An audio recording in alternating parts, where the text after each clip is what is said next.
Bismillahirrahmanirrahim. Ada orang kayak gitu, udah pegang tuh, deketin dia, bujuk dia biar dia mau bersahabat dengan kita. Bujuk pakai apa aja, kasih hadiah, kayak bantu dia ketika dia ada masalah. Saya punya teman kayak gitu beberapa orang. Sengaja saya pegang banget tuh. Salah satunya ada di Tasik, yang dulu sempat tinggal di Bandung. Beliau pernah jadi supir angkot.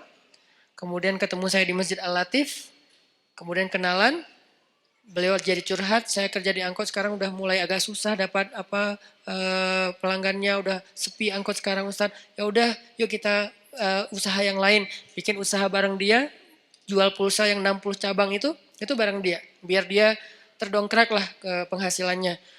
Udah gitu main di mobil, jual beli mobil bekas juga bareng dengan dia.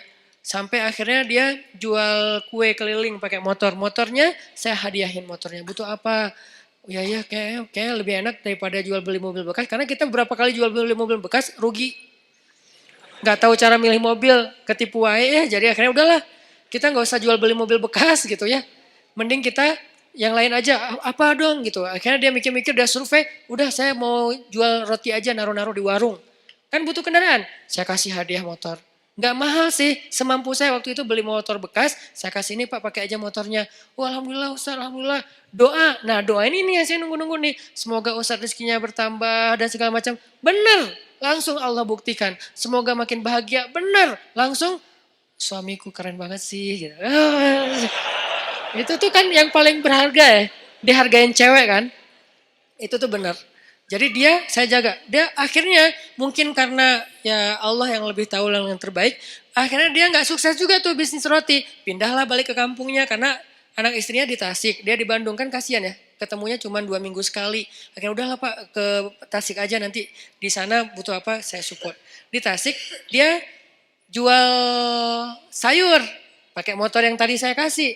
Terus mau buka warung. Bantuin buka warung. Kenapa? Saya pengen dia ingat saya setiap kali dia punya masalah. Sehingga kelak ketika saya punya masalah di akhirat, dia yang akan bantu saya. Di dunia, kalau dia punya masalah, saya bantu dia. Di akhirat, saya punya masalah, dia bantu saya. Itu prinsip saya tuh. Karena saya tahu ibadah dia. Dia pernah nginep di rumah saya waktu masih di Cimahi. Kan rumah saya tuh di tengahnya ada courtyard. Courtyard. Maksudnya ada ruang terbuka gitu. Ruang terbuka di belakang baru ada kamar buat tamu. Jadi biar gak nyampur dengan ruang utama, jadi tamunya bebas, istri bebas di rumah, jadi nggak harus pakai hijab terus. Nah, malam nih, jam 1 malam, saya bangun ke dapur, dengar orang nangis di belakang. Ngeri kan? Jam 1 malam dengar orang nangis. Ngeri banget kan ya? Itu horor banget loh. Tapi berhubung waktu itu saya penasaran, saya buka pintu dapur, saya ngeliat pelan-pelan, saya buka. Nih pokoknya kalau ada yang aneh gue tendang nih. Buka pelan-pelan udah siap-siap gitu kan. Ternyata dia lagi sholat di courtyard, di ruang terbuka itu. Karena ternyata hobi dia itu sholat di ruang terbuka emang. Tahajud. Dia lagi sholat, nangis dalam sholatnya. Gini. Dan saya berharap pas dia nangis itu, dia nyebut nama saya. Itu kan yang paling berharga kan. Karena mungkin buat dia, saya paling berkesan dalam hidup dia. Sering nolongin, sering jadi hero lah. Sehingga dia pasti nyebut di dalam doa itu yang saya harapin. Saya ngintip, Masya Allah. Nah ini berarti ini orang nih harus saya pegang nih. Saya tolong dia di dunia nih, biar dia tolong saya nanti di akhirat. Sampai ini minggu depan saya niat mau ke Tasik lagi, mau ngasih dia hadiah karena anaknya mau nikah. Mau ngasih hadiah yang istimewa, biar dia ingat saya. Nanti pas di Padang Mahsyar saya berharap, ya Allah, itu Ustaz Hanan di mana? Itu tuh masih nggak jelas tuh. Siapa tahu mungkin nasib saya nggak jelas, Allah alam, tapi mudah-mudahan enggak sih ya. Tapi kan kita nggak tahu ya, nggak boleh terlalu sok kegeeran juga kan. Oh saya kan Ustadz, udah nggak butuh lah yang gitu-gitu. Siapa bilang? Emang Ustadz udah paling suci? Teman-teman aja nggak tahu aib-aib kita karena Allah menutupi aib. Jadi tetap aja nggak boleh kegeeran, tapi juga jangan putus asa main di tengah tadi. Jangan kegeeran sok soleh, jangan putus asa merasa nggak ada apa-apanya di tengah. Berjuang untuk lebih soleh, tapi wajilat. Wa qulubuhum wajilah, hati mereka tetap khawatir, tetap takut. Nah saya berharap minimal saya ada garansi nih. Begitu saya agak-agak ada rada-rada aneh-aneh nih di pada masyar, dia ngomong ke Allah, ya Allah dulu saya motor dikasih sama dia. Warung saya disupport sama dia. Saya keluar dari angkot dulu gara-gara dia. Makanya saya hidup nggak jelas di dunia teh. Gara-gara dia semua nih. Ya Allah, dia udah banyak nolongin saya. Tolong dia dong ya Allah. Boleh nggak saya tolongin dia? Karena nih orang benar-benar ahli ibadah. Saya bareng dengan dia pernah jadi driver saya juga. Bareng dengan dia nyetir ke Jakarta. Ke Sukabumi. Kita ada acara di Sukabumi, dia nyetir. Pak, bantuin saya nyetir. Oke, nyetir. Di mobil, saya tilawah surat Al-Muluk. Murajaah hafalan lah. Tabarakalladzi biyadihil mulku wa huwa ala kulli syai'in qadir. Wa laqad zayyana as-samaa'a ad-dunya bimasabih wa ja'alnaha rujuman lisyayatin wa a'tadna lahum 'adzabas sa'ir. وللذين كفروا بربهم عذاب جهنم وبئس المصير. Itu yang lagi nyetir nangis terisak-isak. Saya aja yang tilawah nggak nangis. Kan aneh kan? Pas yang lain, aduh nangis. Nangis juga. Masa saya yang baca nggak nangis, dia aja yang dengerin nangis gitu kan? Cepet banget air matanya berlinang. Berarti kan hatinya bersih. Berbaik sangka ya. La nuzaki ahadan Allah. Kita nggak menganggap seseorang suci di depan Allah. Tetapi kita berbaik sangka. Hatinya bersih. Lebih bersih dari saya. Makanya dia lebih mudah nangis daripada saya. Sabar banget sama anak-anak tuh. Megang banget. Dia luar biasa pokoknya. Nah ini nih saya pegang nih orang nih. Nggak boleh jauh. Butuh apa? Saya support. Butuh apa? Saya harus punya kelebihan sedikit harta. Biar kalau ada dia butuh apa-apa saya pasti ngasih. Cuman itu yang bisa saya lakukan. Karena kalau fisik nggak bisa bantu dia. Dia fisiknya lebih kuat. Kita bikin mukhayam tuh di Ciwidey, bikin mukhayam anak-anak pemuda hijrah. Becek-becek, kita lagi berhenti istirahat dulu mau bangun tenda, dia bangun sendiri tuh. Dia cangkul semuanya. Pokoknya nih kita nyebutnya dia itu ini, istilahnya tuh Hulk. Kayak Hulk tenaganya, kuat banget. Malam di gunung, di Leweng, kita lagi kemah-kemahan gitu gak jelas. Malam-malam jam 1 malam kan kita mau tahajud nih. Turun ke sungai kan. Yang pertama di sungai udah mandi tengah malam tuh dingin-dingin di Ciwidey dia. Datang-datang. Kita yang lain tunggu teman. Baru turun ke sungai bareng. Jangan sendiri-sendiri gitu kan. Dia mah kita lagi nunggu yang lain. Bangun. Pura-pura ngebangunin teman. Padahal gak berani turun. Bangun. Udah mau jam 1 bentar lagi qiyam. Bangun. Pas kita udah pada bangun. Dia datang. Hah Pak? Kok segar banget? Habis mandi Ustadz. Di mana? Di sungai. Ustadz saya anterin. Saya pura-pura gengsi gitu dong ya. Gak usah, bisa sendiri gitu. Tapi dia maksa, saya curiga. Sampai sekarang saya tahu kenapa dia maksa nganterin saya. Karena dia baru ngelihat sesuatu di bawah. Makanya dia maksa, dia khawatir. Dia sayang banget sama saya, dia kayak khawatir gitu. Jangan ntar Ustadz diganggu atau apa. Ustadz saya anterin. Gak usah Pak, gak usah. Udah Bapak, kan udah selesai wudhu kan. Ya udah, tahajud aja duluan. Saya nyusul, saya bilang. Gak usah. Dalam hati saya, anterin dong. Ngeri nih. Kan itu tengah hutan. Siapa tahu ada yang lewat putih-putih. Ayat kursi saya hilang. Tiba-tiba hafalan saya apa ya? Udah hafal lupa gitu kan. Aduh ngeri banget gini. Pak Ustadz saya anterin. Gak usah. Anterin. Akhirnya maksa dia duluan. Dia pas saya wudhu di bawah di sungai itu dia kayak was-was banget. Saya perhatiin kok dia was-was gini ya. Terus pas kita udah naik, yang lain pada datangnya rame-rame. Jadi dia udah rame tuh. Besok-besoknya saya tanya.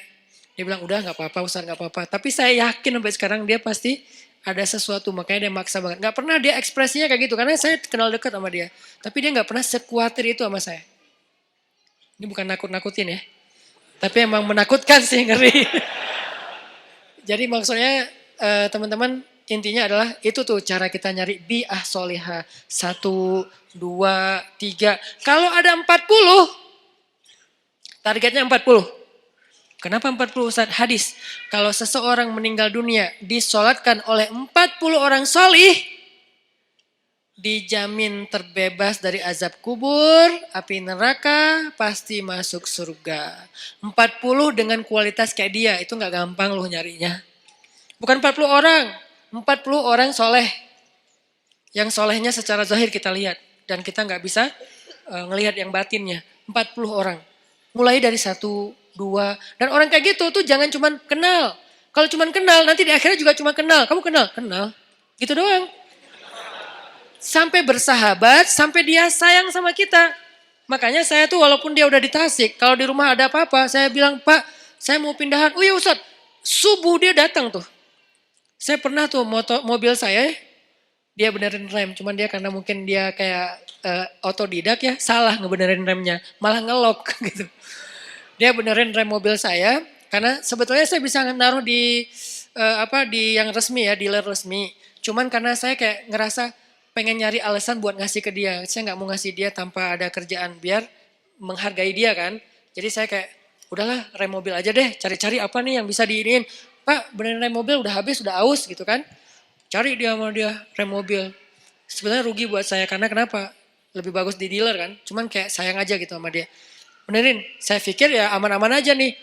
Karena dia orang kuat banget. Saya pernah mobil yang dulu yang kita jual beli mobil, mobilnya mesinnya turun mesin. Kebayang nggak turun mesin? Itu ngerjain sendiri. Satu pakai dongkrak, satu pakai tangan. Satu sebelah sana pakai dongkrak, sebelah sini pakai tangan. Sebelah kiri turunin mesin. Itu tuh orang benar-benar Hercules tuh. Sebelah sana, karena dongkraknya cuma ada satu pakai dongkrak, sebelah sini ditahan pakai tangan, diturunin pelan-pelan mesinnya pakai tali gitu, udah turun, dipasang lagi pakai baut, itu sebelah tangan semuanya dikerjain sama dia. Itu ngeri banget tuh orang. Jadi kalau saya mau bantu dia dari fisik nggak mungkin. Saya bantu dia dari doa, dia doanya lebih panjang. Saya bantu dia mungkin hanya sedikit dengan kebutuhan finansial dia. Akhirnya saya bayarin, dia benerin rem mobil. Ternyata salah masang. Saya jalan di jembatan Surapati tuh ngelok. Tuk gitu. Tiba-tiba ngelok. Untung bukan di tol. Kalau di tol kan bisa ngejungkir kan. Untuk kecepatan ya sekitar 60 atau 40 gitu ngelok. Ngelok di atas jembatan. Saya telepon, Pak ini remnya kenapa ya? Dia di Tasik. Malam jam 9 malam. Pak ini rem kenapa kok bisa ngelok gini? Aduh Ustadz salah. Kayaknya ada yang salah. Saya sekarang ke Bandung. Dia mau ke Bandung aja tuh naik motor. Beneran jam 11 malam udah di Bandung. Padahal saya bilang jangan saya panggil montir aja datang ke tempat saya biar dibenerin di sini atau di direct deh. Jangan ya udah ditutup telepon tetap datang. Jam 11 malam datang. Ada apa lagi saya kejadian di sini tuh. Ini buat saya kenapa saya yakin banget megang dia. Ada apa aja dia datang, subuh-subuh datang. Jam 2 malam datang. Kalau di dunia aja kayak gini dia belain saya, gimana di akhirat? Supaya dibelain segitunya, kita harus modal dikit lah. Modalnya apa? Bisa modal dengan tenaga kita, dengan perhatian kita. Kalau ada kelebihan rezeki dengan rezeki kita, apa aja deh pokoknya modal. Dapat 1. Saya baru dapat 3. 3 apa 2 lah. Pokoknya kurang dari 5 lah. Orang kayak gitu yang udah mau care banget sama saya di dunia. Dan saya berharap nanti kayak gitu care dia buat saya di akhirat. Kumpulkan 40 orang. Kalau bisa dapat. Begitu kita meninggal, saya yakin insya Allah kalau nggak ada halangan yang darurat banget, saya meninggal nih, dia pasti datang dari Tasik sholatin saya. Dan saya berharap ada 40 orang kayak dia sholatin saya. Mudah-mudahan di antara orang itu adalah semua teman-teman yang ada di sini. Aman lah udah akhirat saya tuh. Mungkin ada 1.000 orang, 2.000 orang yang sholatin kita, pasti ada 40 orang mudah-mudahan ya, yang soleh banget, ya udah aman udah. Nggak ada azab kubur insya Allah, dikubur tenang-tenang aja, kiamat kapan ya gitu. Karena orang yang baik amalnya kan pengen cepat kiamat kan. Di dunia kan pengen lama, kiamat sudah dekat. Jangan ngomong gitu Kalau dikubur, please ya Allah tiup sangkakalanya, pengen cepat gitu. Pengen masuk surga. Ini namanya bi'ah solihah, mencari pertemanan yang baik. Kayak gitu teknisnya. Yang terakhir, fi ibadatillah. Kalimat fi ibadatillah ini artinya dalam hal yang tidak berbuat dosa. 1, pemuda yang banyak godaan, yang penting istiqomah. Yang kedua, cari lingkungan, tumbuh. Kita habiskan waktu kita dengan hal yang positif, walaupun gak harus semuanya wajib dan sunnah. Dan yang ketiga, ibadah kepada Allah itu tingkatin. Kayak tadi, sibukkan diri kita. Sampai gak sempat mikirin dosa, sibukin. Apa yang bisa bikin kita sibuk? Yang menyenangkan gak apa-apa, tapi yang bukan dosa. Sibukin dengan ketemu teman, sibukin dengan misalnya ngerjain hobi, sibukin dengan olahraga, sibukin dengan main-main yang bermanfaat, sibukin dengan geng, sibukin dengan proyek sosial, naik lagi levelnya sibukin dengan Al-Quran, sibukin dengan ibadah. Pokoknya sibukin diri kita sampai gak sempat mikirin yang macam-macam. Itu baru namanya syabun nasya'a fi ibadatillah. Mudah-mudahan dengan gitu kita udah gak mager lagi insyaAllah. Syukran ya Rabbi, syukran. Hadaita qalbi, syukran.